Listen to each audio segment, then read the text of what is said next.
Hello everyone, Ember Power here and welcome back to a new video. In this one I'm going to be taking a look at Regigigas. So Regigigas was a pretty popular deck, or Regibox as it might probably be known as. And this was a pretty popular deck before rotation when we had cards like Aurora Energy that basically provided any type of energy, if you weren't familiar with pre-Scarlet and Violet cards. But basically, due to the loss of that and combined with some other losses such as Scoop Up Net, unfortunately, Regis have fallen on hard times, really, post-rotation.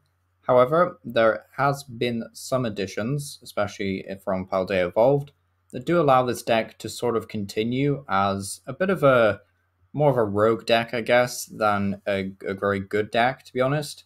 But you can still pick up wins here and there, and I'm hoping that maybe in the future we'll see some more support for Regis, and then, it can maybe take off again in a big way. So the support comes in the form of two cards, the first one being Luminous Energy, which can provide any type of energy, so just like Rainbow and Aurora. However, Luminous Energy does come with the setback that says that you can't play any other special energy attached to that Pokemon, otherwise it will just provide colorless energy.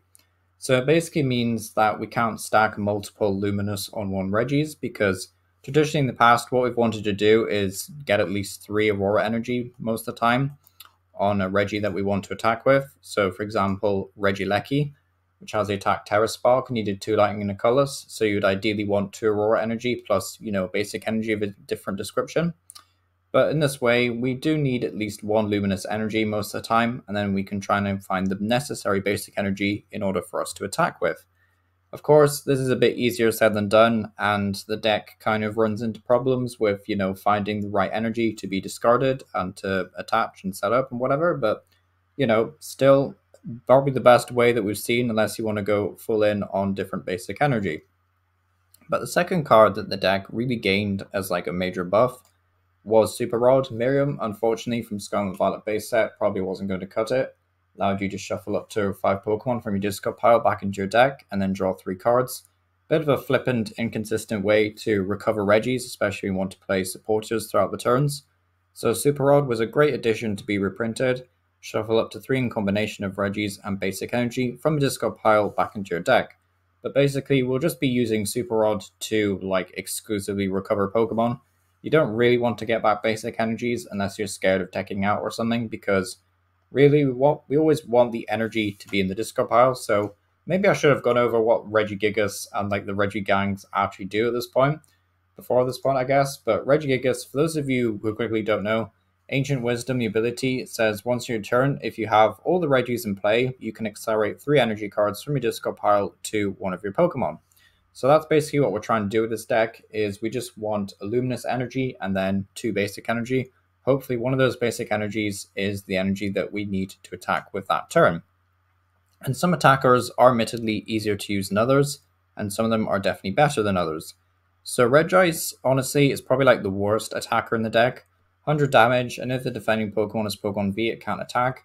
Kind of annoying attack against Lugia and such, but not really great because they can probably just play a switch out and, the effect is removed. So Regis, not super strong and probably the worst attacker in the deck. But we do play 3 copies of Regidrago with Giant Fangs that can do 160, which is pretty solid, allows us to 2-hit KO most Pokemon in the game. It has the ability Dragon's Hoard as well that says if this Pokemon is in the active spot, you can draw cards until you have 4 in your hand. So basically this is just a really good combination with our high switch count. For example, we play 4 copies of switching cards. We even play 1 copy of Penny as well, just in case a Regis gets stuck as well. So if a Regis is KO'd, then what we want to do ideally is play our hand down and then play a Regidrago to draw more cards into the active spot and then switch out into the Regi that we need. So Regigigas itself can attack with Gigaton Break doing 150, and if your opponent's active as a VMAX, you can do 150 more. Now, I'm not currently playing Defiant Band in this list. You could if you really wanted to, or even something like Vitality Band, which might not be a bad idea to be honest. But it does mean that you can't really want to kill Mew VMAX like you used to with Defiant Band, or a Choice Belt rather, I should say. But still, if you want to go down that road, you can, but of course, needing 5 energy is a bit expensive. We can help pay for the attack with stuff like Double Turbo Energy, but that will reduce you damage by 20, so it's kind of awkward to have to use that as well. So I guess losing 20 energy was also a really big deal for this deck. so you don't really have that 1 KO potential against Mew VMAX, but they are a 3-prizer. The Fusion build isn't as popular as it used to be, so you should still be able to prize trade favorably into that matchup anyway. But as for the other attackers, we have a Regieleki Lightning type. So this one has the attack Terra Spark, does 120 damage, and you have to discard all lightning energy, but that doesn't matter because we can just re-accelerate it with Regigigas if Regieleki does survive. And this attack does 40 damage to 2 of your opponent's bench Pokemon. So if your opponent doesn't get down their mana fee or they're just not playing it, decent snipe damage and definitely helps with setting up other KOs. The other Regieleki we do play 1 copy of. Electromagnetic Sonar, just being able to, I said electromagnetic radar there, but electromagnetic sonar, being able to retrieve a trainer card isn't like the worst effect, to be honest. I haven't used this yet in any games, and I'm debating about cutting it, but to be honest, the ability to recover a trainer card certainly isn't the worst, especially with stuff like boss's orders being in fine amounts, so I could definitely see this being useful. Also, just targeted bolt doing 120 snipe. It's not really as good as the other Regieleki in my opinion, but honestly, 120 could be useful, especially if your opponent puts something in the active that's a bit too tanky and they're just trying to buy themselves a few turns. Maybe this Regieleki is a decent snipe option. But yeah, not terribly sold on this card, but, could be decent as a sniping option. Next up, we have Registeel, which is kind of just here to deal with Chien-Pao and get a 1-hit KO on it. The 220 and then 50 less for each colors in your opponent's active retreat cost. But, weakness still takes care of that just fine, so Registeel, decent option against Chien-Pao and anything that's weak to steel. We also have 2 copies of Regirock, which is mainly here for Arceus. Should have mentioned really that Regieleki is also a good Lugia counter, but you would need to add in like choice belts to deal with Lugia as well. But Regirock in here with Giga Impact 140, so 1 KO on Arceus, which is pretty decent. I've not faced enough Arceus for this to feel too relevant at the minute. It's mainly just been loads and loads of Lost Zone, but if Arceus ever springs up in popularity, or if you play against a lot of Arceus, then Regirock is certainly a decent attacking option to use.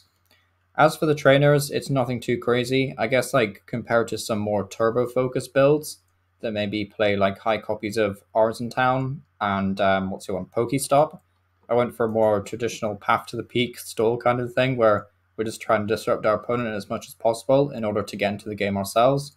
So 4 Path to the Peak, 4 Iono, trying to be super annoying and just really slow our opponent down. 1 Boss's Orders, so again mentioned earlier, limited gusting options. 1 copy of Penny, 4 Research, 3 Energy Search, because we actually need to play this card now in order to find the correct energy that we need.